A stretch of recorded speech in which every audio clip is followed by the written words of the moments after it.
Thank you for being here. I know there are lots of other things you could be doing in Vegas right now. I want to talk about the racial wealth gap. So I'm going to start with some statistics and then go through some history. The racial wealth gap is large, and as you can see from this slide, it doesn't change, it doesn't close even with educational attainment or income, right? So you can be a high earner and still have a massive racial wealth gap, right? So it's wealth, I'm talking about assets as opposed to income. So I want to talk about the racial wealth gap, and I want to show the roles that credit policies, economic theories, and banks have in creating and perpetuating it. And also go through some history and show specifically why the racial wealth gap has not abated over time. So this slide shows the share of black wealth at emancipation. So 1865, the share of black wealth compared to white wealth was 0.5%. Today, that number is about 1%. So it has barely budged. To say that our public policy efforts to eradicate the wealth gap have been a total failure is an understatement.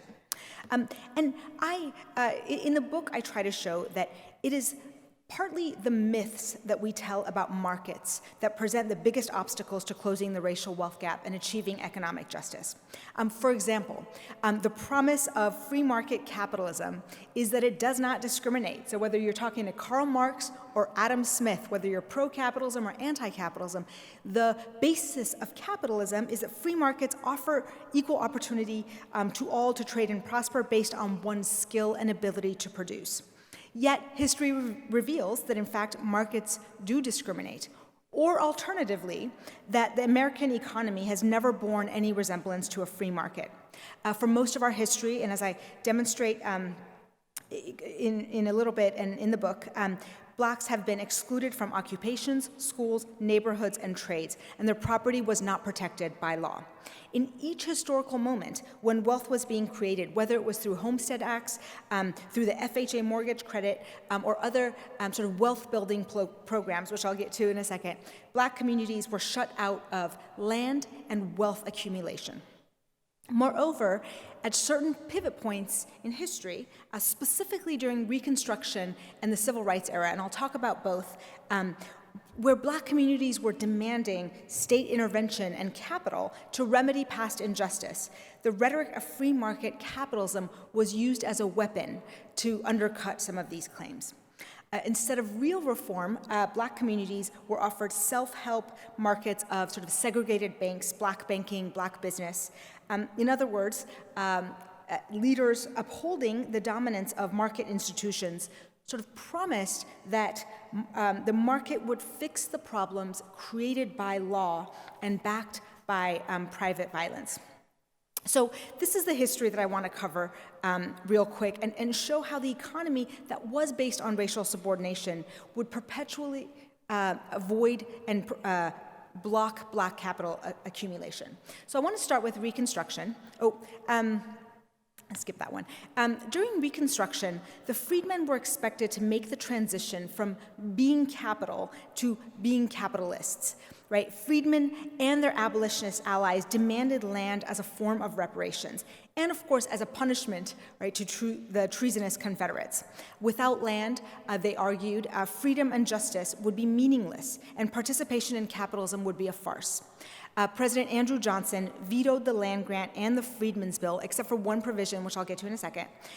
He reasoned, of course, that the freedmen would be protected by the freed market and by contract law, that they would just bargain, these are quote, bargain for fair wages and buy their own land.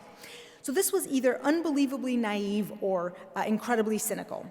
The Southern economy was nothing like a free market. Whites refused to sell property to blacks.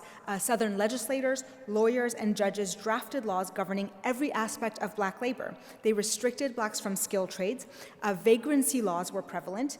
Wages were capped by law and by cabal between employers. And violations led to convict labor without due process. So by the end of Reconstruction, most freedmen were left landless, voteless, and practically every profession was blocked to them. Their only choice was to grow cotton. Of course, that was the point. The worldwide cotton market was heavily dependent on cheap and abundant cotton from the United States. And in order to have cotton exports, the freedmen had to grow it. And for that to happen, they could not be landowners. America could not go the way of Haiti, where after independence in Haiti, the former slaves refused to grow sugar and output halted. They grew crops that they could eat instead. There was every reason to believe that if the freedmen got the 40 acres and a mule that was promised in the Freedmen's Bureau, that they would grow subsistence crops and the price of cotton would increase and the worldwide markets would have to pay more for cotton, halting production. In the meantime, of course, the federal government was actively providing free land to the private railroad system for expansion and to white men through the Homestead Act. Blacks were denied land not because the government was constrained by laissez-faire economics, but because, as Andrew Johnson explained, America was and should remain a white man's government. That's a direct quote. This white man's government had control over capital and labor. And of course, land was the way to allocate who would be the capital holders and who would be labor. And because it had control of lawmaking, it was able to enforce that state's sort of monopoly on violence, as Max Weber explains, to enforce this labor and capital structure. So instead of getting land, the freed slaves got a bank in 1865. Union General Oliver Otis Howard explained that the bank was better anyway because it would teach the freedmen about thrift and savings, that, quote, the freedmen should earn land and not receive it as a gift. The Freedmen's Savings Bank was the only tangible creation of the Reconstruction-era Freedmen's Bureau that outlasted Johnson's veto. No bank before or since has resembled the Freedmen's Bank. It was created by Congress. It was signed into law by President Lincoln through a special charter. So the Federal Reserve was decades away, right? The bank was immediately successful. It was embraced by the slaves. And the main reason that the bank was trusted was because the money these are the bills for the bank. It looked to be backed by the federal government. The bills and the notes and the buildings were covered by government insignia. These notes seemed to be backed by the full faith and credit of the Treasury. And there was Grant, Sherman, Lincoln, on the bills. And at the time, of course, bank notes were valued based on the reputation of the bank backing them. So if JP Morgan gave you a $100 note, you wouldn't discount it because JP Morgan was good for that $100 note. But if some podunk bank in Nevada gave you a $100 note, you would discount it because you didn't know if you were going to be able to redeem it. So notes with Lincoln's face on them, with the US flag draped over them, seemed to be worth their full value. The mission of the bank, according to the congressional charter, was to safeguard the deposits of the freed slaves. It was not a commercial bank, no lending. It was sort of a glorified piggy bank. And for decades, the bank propagated propaganda through the South, advertising a savings account at the Freedmen's Bank as the most responsible way to purchase land. So instead of land, have some savings. The bank, the capital grew to about $1.5 billion in today's money. The bank president was Henry Cook. He was brother of the infamous Jay Cook, the famous, or infamous, I guess, Wall Street speculator. And he took the deposits of the bank and he made, he speculated it in railroad bonds, which were the subprime market of the day, and depositors lost half of their savings. W.E. Du Bois says of the failure, not even 10 additional years of slavery could have done so much to throttle the thrift of the freedmen as the mismanagement and bankruptcy of the Freedmen's Bank chartered by the nation for their special aid. The significance of this failure reverberates and lingers in the community for decades. I actually started this project. My first book was about unbanked and underbanked populations, and I was really struck by the racial differences, specifically in the South and the Southeast. Unbanked populations are usually about 10% if you look at total numbers, but with blacks it was about 60%, specifically in the South. That is a massive difference, and as you look through the numbers, and as I started doing these interviews, there was a lot of distrust in banking institutions. And when I've since been talking about it, I've had a lot of people come and tell me that their grandparents told them never to put their money in a bank. And I even looked at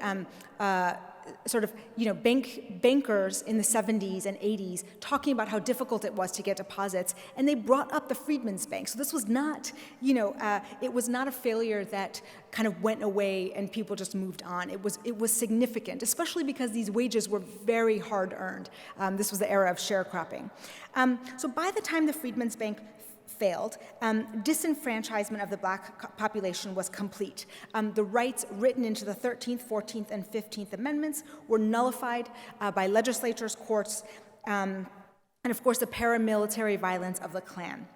In a series of decisions by the Supreme Court, the court weakened rights of black citizens, and they outlawed the Civil Rights Act of 1865, with the Chief Justice writing that it's time for the black citizens to stop being the special favorites of the law. In the fact, for the next century, the 14th Amendment came up more to defend the rights of corporations against state overreach than it did black men and women against the hostile arm of the state. So after the Freedmen's Bank, there were many black banks formed in the South in response to Jim Crow. Many were inspired by Booker T. Washington, but a lot of them were born out of necessity. These banks were oriented towards self-help, community building. They were linked with a church, secret society, insurance fund, fraternal society. And insurance and banking started, for the most part, out of necessity, to fund burial costs, to build churches, etc. One of these banks was Maggie Walker's St. Luke's Penny Bank. She was the first woman of any race to start a bank. She was the first black banker to be introduced into the Virginia Bankers Association. Her bank is one of a handful of banks that survives the Great Depression, and she saved several other banks by merging them into hers.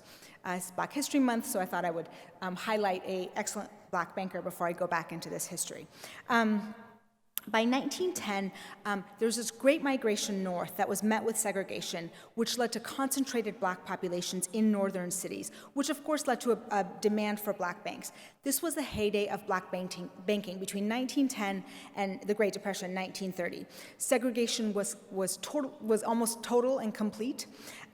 However, these banks were, even in that sort of heyday, unable to create wealth or even keep wealth in their communities.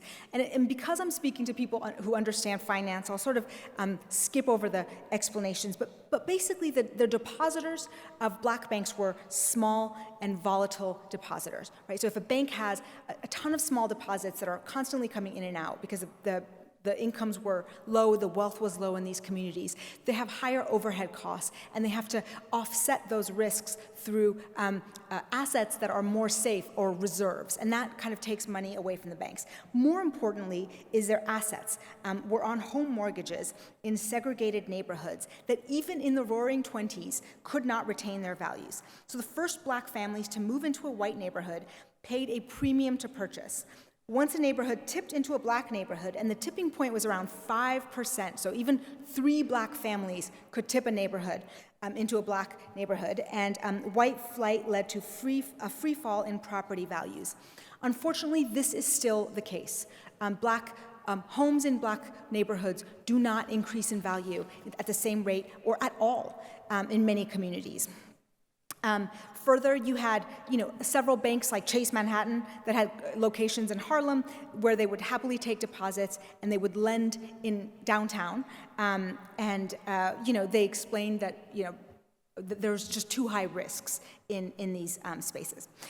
So this was the trap that a lot of the bankers were in during that time, but they still sort of, tried to, be very innovative and entrepreneurial, and some did succeed. One was Jesse Binga's bank in Chicago. He linked his bank with a real estate enterprise where he would buy up the properties as the, white residents would flee and sell them to black buyers. His bank fails during the Great Depression. So it's actually a tragic story that you might be interested in the book. So then the New Deal Roosevelt restructures U.S. banking and credit markets through heavy state interventions. As you all maybe are aware, we created the FHA, the GI Bill, the Farm Loan Programs, Fannie Mae, Freddie Mac, or Freddie Mac is later, sorry, Sallie Mae, all the GSCs are formed during this time. Between 1933 and 1970, hundreds of thousands of small community banks, credit unions, and thrifts are safe, stable, and profitable. I talk to my banking class about 363 banking, right? 3% on deposits, mandated by law and capped, by the way, right? That's why banks were giving toasters. 6% on loans, also capped by law. So 3-6, and then you're on the golf course by 3 p.m. It was boring. They were printing money. Not that much, but it was very safe and stable. And the reason these small banks were thriving is because the New Deal essentially took the risk out of fractional reserve lending, right? Deposits are insured by the FDIC, so we're not worried about sort of George Bailey type kind of runs, right? Panicked runs. And the loans are often subsidized by the FHA, the GI Bill, and the farm loan bills. And all of this sort of built the middle class and creates intergenerational wealth through home ownership and low-cost higher education. The New Deal also built sort of the lily-white suburb of homeowners and the segregated black ghetto through redlining. And I'm going to use the word ghetto because I think it's more accurate. Black community assumes that the geographic segregation was voluntary. So these maps were created first by the HOLC and then were adopted by the FHA and were used well into the late 1960s. So HOLC appraisers used census data and elaborate questionnaires to predict the likelihood of property appreciation in neighborhoods across the country. And they put 4 categories on these maps: A, green, B, blue, C, yellow, and D, red, green being the most desirable and red being the least. And in making these judgments about a home's potential to appreciate, these map makers, like individual appraisers before them, used race as the #1 indicator of risk and desirability. Green neighborhoods were homogeneous and white. At the other end of the scale, the red neighborhoods were predominantly black or racially inharmonious. This is an actual FHA sort of report from a neighborhood in Atlanta that is the home of Morehouse and Spelman. So these are the 2 historically black colleges. This is a high, wealth black community, probably the highest one in Georgia at the time. And if you look at the first two lines, it says percent foreign born, and then likely infiltration of, so how close were the sort of foreign-born residents to that neighborhood. And then the second is percent Negro and infiltration of. So really the racial makeup of the neighborhood determined its risk profile. So this is way before FICO scores, right? FICO scores are mid-1990s. Even credit scoring was well into the 50s. Early sort of blunt credit tools were just geographic. And so what they did was they kind of raided these neighborhoods and used race. And you had weird things happening, like, in St. Louis, there's a white developer that got close to a black neighborhood, and they were denied FHA mortgages, and so they built like a 4-foot cement wall between the white development and the black neighborhood so they could get qualified. And FHA bureaucrats actually advised developers to include racial covenants on all homes and for realtors to not show homes to blacks. If you look up your deed, you might find, if your house was built anytime before 1950, there will be a racial covenant, usually, depending on where you live. The FHA maps, of course, led sort of the white suburbs to grow by leaps and bounds, and as property values increase, and of course local property taxes fund schools and parks and sort of create that social capital, and then in the black spaces it led to a perpetual sort of loop of decline. So as white America grew, the segregated black economy became locked in sort of a perpetual state of depression due to this exclusion.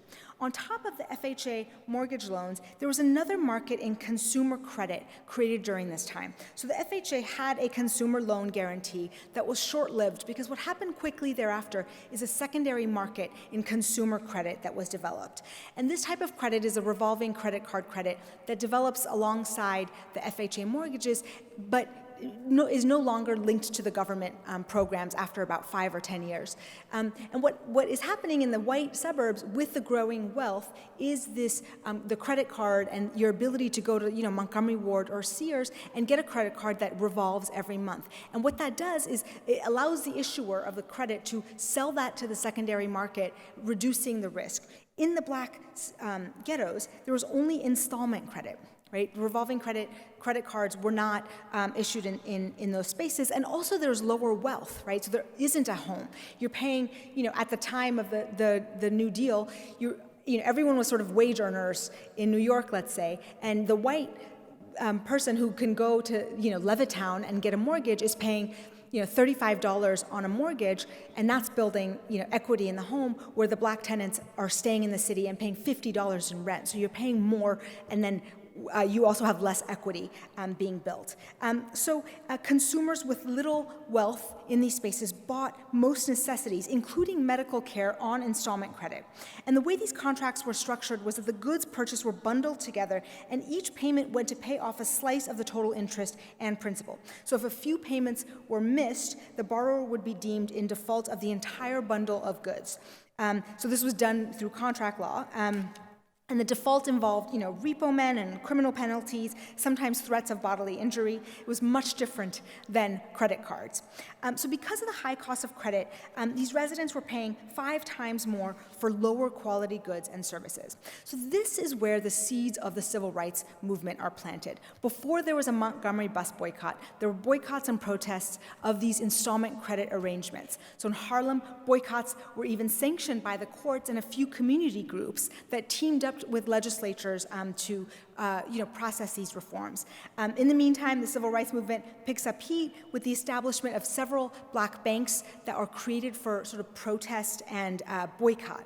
And the leaders of the movement on both sort of angles, the Black Power movement led by Malcolm X and the Martin Luther King's Southern movement see economic rights sort of hand in hand with civil rights. So Malcolm X likened the ghetto to a colony, and he talks about land and sovereignty. He says, pointing out the white lenders and bankers in these black spaces. And then Martin Luther King, I won't show this, but before Martin Luther King becomes a national figure, he was on the board of a black bank in Birmingham, Alabama, and in 1956, he wrote an article. So 56 is about, well before the 1963 I Have a Dream speech. He numbered the top 6 goals of the movement. And number 1, he says, was to establish a black bank in Montgomery. 2, to organize credit unions. He says, we're anxious to demonstrate that cooperation rather than competition is the way to meet problems. And 3rd was also an economic boycott of some of these institutions that were discriminatory lending. Like number 5 or 6 was voting. And if you listen to the momentous or I Have a Dream speech, and I won't play it, but and there's a lot of words on this slide, so excuse me, but if you look at it from a banking perspective, you can see that King is asking for redress, sort of a reparation for past injustice. King, who chose his words very carefully, is not advocating color blindness, right, to be judged by the content of one's character, or not only that. He was asking for a remedy to historic injustice in economic terms. He was explicit about this after the civil rights laws were passed. But then he was too unpopular and radical, and no one was sort of listening by that point. But he talks about, segregation. He says the underlying purpose of segregation was to oppress and exploit the segregated, not simply to keep them apart. The basic purpose of segregation, he says, was to perpetuate injustice and inequality. And then his last speech before his death is this, bank-in movement. He goes to Memphis and to lead a boycott of the sanitation workers. And his last movement is to say, take out your money from these white banks and put it into black banks as a symbol of boycott and protest. But of course, everything changed from 1965 until 1968. The civil rights laws, the voting rights laws, Brown versus Board of Education, Montgomery bus boycott, and the Selma March all happened before 1965. The national appetite for civil rights had shifted so much that by 1966, Roger Wilkins of the NAACP noted that it would have been hard to pass the Emancipation Proclamation in the atmosphere prevailing now. By 1969, Malcolm X, King, John F. Kennedy, Robert Kennedy had all been killed. Johnson is out of office. And the consensus of the black community toward the civil rights movement was that it was incomplete, and some would say it had failed. Yes, the white-only signs were gone, but joblessness, dilapidated housing, and intractable poverty were not. The Federal Reserve in 1968 found that blacks had 1/5 of the wealth of white families, and that half of black children were living in deep poverty compared to 9% of white children. So things get heated, right? Black protests turn into a resistance movement, and black ghettos across the country erupt in violence. To many, it feels like a domestic war, especially as the National Guard and the military are sent in to deal with the insurgency. A CBS TV broadcast announced this was not a riot, it was an insurrection against all authority. And the Johnson Committee, on its way out, sort of studies these riots through several commissions. The Kerner Commission is one of the most, sort of the biggest, largest commissions, and the first report is so sort of radical that Johnson kind of fires everyone and does another report with Otto Kerner. And the Kerner Commission comes out, and they say, basically, just one quote, he says, "What white Americans have never fully understood, but what the Negro can never forget, is that white society is deeply implicated in the ghetto. White institutions created it, white institutions maintain it, and white society condones it." For our purposes, for banking purposes, there are also two large hearings conducted by the Senate Banking Commission, chaired by Senator Proxmire. And Proxmire, by the way, is the person who passes all of the credit laws that you may have heard of, the CRA, the ECOA, the HMDA, all of the sort of egalitarian, that's all Proxmire's Senate Banking Committee. So there's studies by the FTC that are presented to the Senate and Proxmire himself, and the report comes up with three different conclusions. One is that the rioters are targeting lenders, right? And they're saying things like burn the books. It's not just random anger. It is very much about the lender as a site of what perceived exploitation. And two, that the rioters are leaving out what they call soul brother establishments, right? The black businesses. Three, and this is the one supported by both studies, all the studies, but ignored by everyone else, is that these lenders are not making a profit. Okay? These are not predatory, and they're not, the high charges are not because they're making more money, all right? They operate in a different lending market. 94% of the difference in cost between installment credit and revolving credit has to do with increased risks and increased defaults, okay? Yet, Proxmire's big push afterwards is to create a bunch of credit unions and banks, black banks, in these areas. He would pass a Community Reinvestment Act a few years later to force white banks to lend into the redlined spaces. But the program sort of ignores the main findings, that the market needed to change, right? You can't just throw more lenders into this segregated credit market and expect that just because the lenders are black, that they will be able to overcome these sort of economic forces. But going into the '68 election, there are actually several other bigger proposals, right? Robert Kennedy, Hubert Humphrey, George Romney, and Nelson Rockefeller are some of the candidates on both sides, right? Humphrey and Kennedy on the left, Rockefeller and Romney on the right, each had big government programs that would have fixed, whether it was integration or something else. George Romney, Mitt's dad, was a very big proponent of housing integration. And this is George Romney, he says, he describes the white suburbs as a high-income white noose around the black inner city. And he said it was the federal government's job to fix it. So Nixon, of course, is the winning candidate, and he decides to use the white backlash against civil rights as his coalition-building platform. In 1968, Nixon couldn't explain, like Andrew Jackson, that this is a white man's government. He had to be more subtle. His top aide, Elrickman, admit, though, that, quote, the subliminal appeal to the anti-black voter was always present in Nixon's statements and speeches. This is his top aide. His campaign issued fear-stoking images of violence and a voiceover saying, "We shall have law and order in the United States."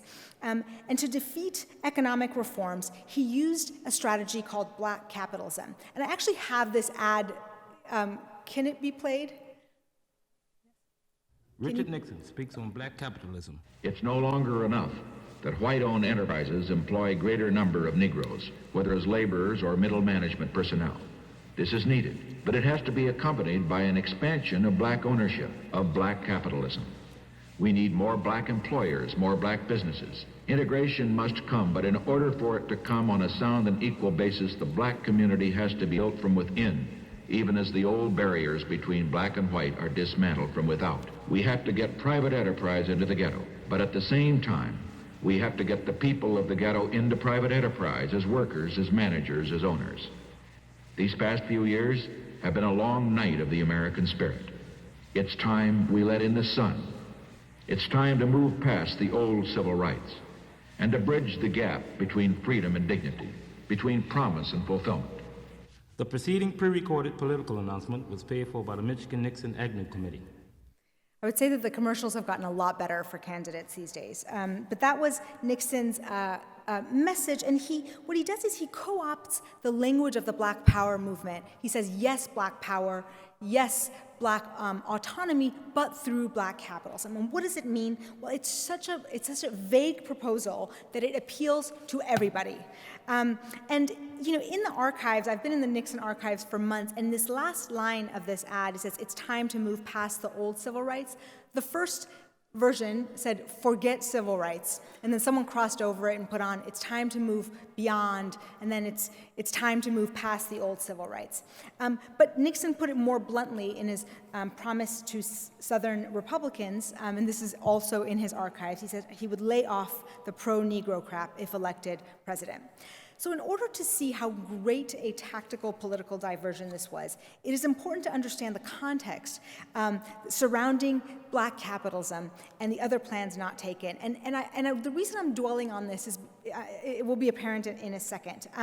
So going into the 1968 election, the choice for reform is clear. You either have housing integration, and this is being pushed by George Romney and SNCC and the Martin Luther King Coalition, or you have reparations, which is being pushed by some of the Black Power groups, right?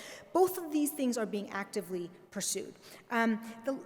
Johnson's sort of parting piece of legislation, he understands that there's like several aspects of the civil rights agenda, right? One was the Civil Rights Act, the other was voting, and then, you know, the hardest one was the FHA, right, the Fair Housing Act, which he can't get it passed in 1966, 67, and he waits until after Martin Luther King is killed. 3 days later, he pushes the bill through Congress as the nation is sort of struck sort of with grief. And in the bill, this is passed in 1968, it says that government officials shall do everything possible to affirmatively further fair housing, which was understood to mean integration. And Nixon actually appointed George Romney as his HUD secretary, and Romney pushed hard on integration and sort of got fought by Nixon every step of the way. Nixon tries to send Romney to Mexico as an ambassador. He keeps trying to shut him down until he finally leaves in 1971. The other option was reparations, and this was passed. There was a bill sponsored by Republicans, passed by the Congress for Racial Equality, and the proposal was sort of a robust capital investment with ongoing Treasury financing. And Nixon had met with Roy Innis and Floyd McKissick of CORE to sort of sponsor this bill, but then it was left sort of on the table. So no reparations, no integration, Black capitalism instead. So just like during Reconstruction, instead of land, how about we give you some deposits? So with much fanfare, actually, Nixon deposited millions of dollars of Treasury accounts into Black banks and created this OMBE structure, Office of Minority Business Enterprise, to bolster Black banks and Black businesses. Deposits, of course, are not the same thing as capital. In fact, it's quite the opposite. Deposits are bank liabilities, and these deposits were not super beneficial to the Black banks, as I try to show in the book. So during the campaign, actually, Nixon's opponent, Humphrey, retorted, talking about Black capitalism without capital is just kiting political checks. You can't have Black capitalism without capital. But that's essentially was exactly the plan. Another piece of Nixon's administration's Black Capitalism program was affirmative action, right? Nixon's SBA, Small Business Association, asked corporations who got federal contracts and government agencies to set voluntary quotas for hiring blacks and to have set aside subcontracts for black businesses. Soon, any affirmative action that required money was called reverse discrimination and actually cut down by the courts using King's own words sort of a misunderstanding of the message of the Civil Rights Coalition. As Justice Roberts says in 2014, the way to stop discrimination on the basis of race is to stop discriminating on the basis of race. Black capitalism was anemic, and it was utterly unresponsive to the needs of this black community and the creation of the racial wealth gap, but it was very clever. And this was sort of Nixon's détente on race. He took the sting out of the black radicals' demands for black power, he jettisons Johnson's anti-poverty programs, and he maintained his opposition to integration and even won support from several black leaders. In fact, the most potent weapon against a demand for capital was capitalism. To demand freedom, Nixon replied, yes, freedom, free markets. And this was, of course, built by Alan Greenspan, who was Alan Greenspan, Milton Friedman, and others who were Nixon's advisors, who were legitimate believers in free markets and pushed Nixon toward this thinking on the race question. Every administration since Nixon has had some version of black capitalism. The Ford administration changed the name of black capitalism to minority enterprise, and the OMBE's budget sort of remained small. The mission continues to be vague. Ford added a few more minority business offices and reiterated that black capitalism, quote, is not a civil rights or jobs program. It was a business program. This was not an apology, it was sort of a boast. President Carter increased government purchases from black firms, deposited money in minority institutions, and he changed the name of the OMBE to the Minority Business Development Agency, which is what it is today, MBDA. President Reagan sharpened the sort of free market capitalism platform. He claimed the best way to fight racial inequality was to oppose welfare, minimum wage, and taxes, and he issued an economic Bill of Rights. He said that minority business development is a key to black economic progress. Black-owned businesses are especially important, he says, in neighborhoods where the dollars spent would have a beneficial multiplier effect. So every president since then has also pushed this. Black capitalism and affirmative action became so politically neutralizing, even though they were a response to one of the biggest racial uprisings in history. But soon, these programs were reduced to basically congratulating successful businesses by minorities and female entrepreneurs. I understand that this is all very conservative, very controversial, I'm sorry. And I'm going to get at the left in a second. So in case, I don't want to just offend Republicans here. I will, equal opportunity offender. President Clinton really doubled down on these programs. We're no longer calling it black capitalism. What we're calling it now is community enterprise, right? So he cut welfare, decrying a culture of dependency. Clinton declares, Minority Business Week, and he creates a CDFI program using Shore Bank as an example. Shore Bank is a famous bank in Chicago, and he actually isn't promising. He isn't like Nixon asking people to voluntarily, for the good of society, do banking in these areas. What he's saying, he's promising profits, right? This is not about a civic duty, right? Clinton's HUD secretary, Andrew Cuomo, says it's not about charity, it's about investments. Academics and advisors to Clinton talk about, this poverty, this racial wealth gap being about misaligned market incentives, and the businesses had to exploit the competitive advantage of inner cities. Treasury Secretary Lawrence Summers says minority banks were like niche venture capital firms that deploy its superior knowledge of an emerging market niche to invest and manage risk better than other investors. These banks were market scouts that would seek out profits in overlooked markets. Never mind, of course, that black banks had been for a long time trying to scout market profits in these markets. Ghettos are now called, enterprise zones, emerging markets, untapped markets, opportunity zones. And, they contain sort of hidden opportunities that a creative entrepreneur can exploit, creating a win-win of profits for everybody. I'm not going to leave out Obama, of course, and President Trump's Opportunity Zone plan is another iteration of this aspect. Instead of capital, the ghetto would be sent entrepreneurs. And eventually the entrepreneurs did end up making profits. They were subprime loans. And the apparatus continues today. And, in 2016, this is during the Obama administration, the Treasury Department actually named a branch of the Treasury the Freedmen's Bank.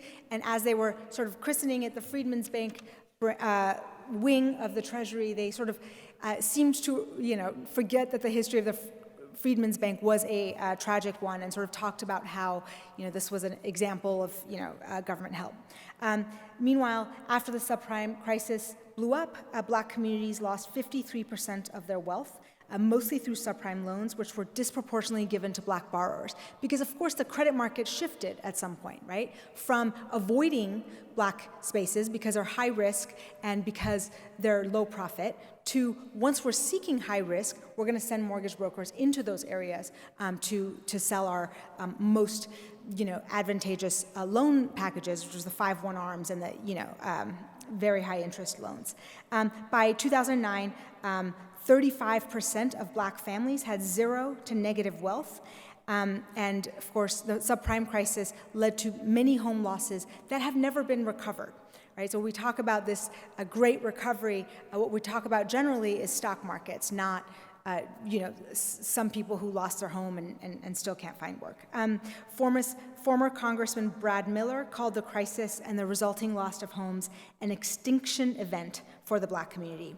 So, of course, now we have, several programs also, with private equity tax cuts like the enterprise zones back into these areas. What am I saying?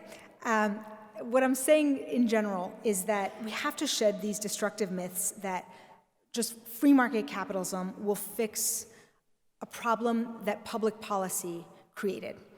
We can't deflect the responsibility of economic inequality onto bankers or the communities themselves and through self-help rhetoric. Right? The banks didn't create this problem, neither did the creditors. This was a problem created by structural inequalities over hundreds of years that have compounded and have self-perpetuating qualities that can move on their own. I think if we're looking to close the racial wealth gap, we have to think about these structural changes and look at why the risks in certain neighborhoods are higher than others, and look at that history of wealth accumulation to answer some of these questions. So I'll end with a quote by W.E. Du Bois in 1948. He says, "The great problem of American democracy was that it had not yet been tried." So I think for our democracy to be meaningful, we really do have to consider some of the past promises that were defaulted on to the Black population. And so I will stop there. Thank you. I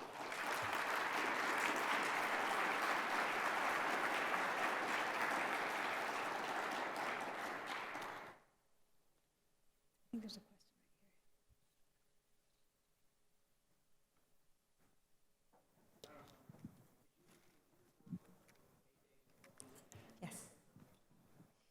Absolutely. So my first book was actually specifically about payday lending, and the racial components of that are that there are, of course, more payday loans where there's higher poverty, and that is both an urban sort of black-white phenomenon, but is also a rural city divide as well. So there are more payday loans in white communities that are low income as well. So I think the racial dynamics are not as apparent as what I cover in this book, but of course the payday lending sector is another wealth stripping population of lenders, right? And you're paying 500% APR. I mean, obviously APR is an inaccurate measurement of some of this, but it is taking away a lot of that stored wealth. And it is a new phenomenon. So payday lending was not a thing before sort of, late 80s, early 90s, and since then it has sort of ballooned. Now there are more payday lenders than Starbucks chains and McDonald's, and part of that has to do with several different trends that have gone on. One is the deregulation of interest rates, through the Marquette decision that basically said any bank or anyone affiliated with the bank can export their rates from any state into another. So I don't know Nevada's rules, but I was in Utah yesterday, and Utah has no interest rate cap. So a lot of the payday lenders are chartered in Utah, lending across the nation, and they have to honor Utah's rates, which are basically none. Right? So that was one thing. And the other was that the community banks left these areas, and they left a void that has been filled by payday lenders and check cashers. So you have huge unbanked and underbanked populations that have lost access to just a regular bank and have to go to these high-fee service providers. Yes, sir. Question. You did a great job in explaining the problems over a long period of time in the Black community and capitalism and wealth creation. Could you give us 3 ideas that might work in the future? Yes. So one proposal that I've actually submitted is called the 21st Century Homestead Act, and I've actually had it been adopted by several of the candidates, and the Treasury is looking at it right now. And the idea here is that there are several communities that have a lot of abandoned properties. So Detroit, Baltimore, certain parts of Philadelphia, certain places in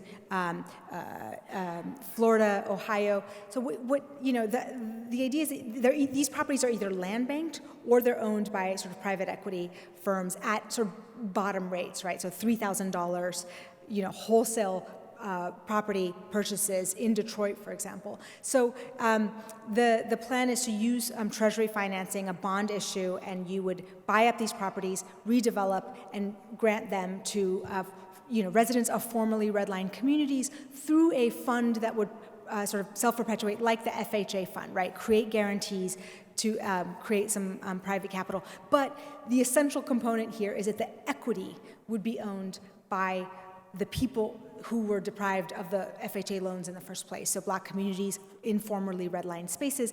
And as the neighborhood hopefully sort of, gentrifies, that the people who have the ownership would be able to profit. So one way is to do that, just, housing grants. The other way is, there's a lot of Mitchell-Lama programs in New York where people had down payment assistance or just home vouchers in other neighborhoods where you could just get a way to, you can, James Baldwin says of the ghetto, he says there's only one way to improve the ghetto. He says you have to improve it out of existence.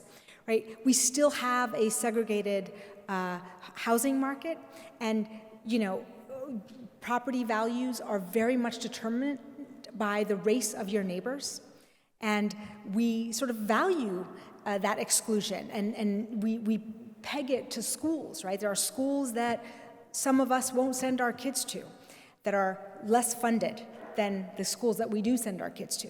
Right? And so those are the patterns that have to be disrupted. And the way to do that is through housing or even mingling taxes, right? Even if you're not going to move people, you can broaden the scope for property taxes, funding schools. I mean, there's a lot of ways to do this. The other, of course, is, looking at,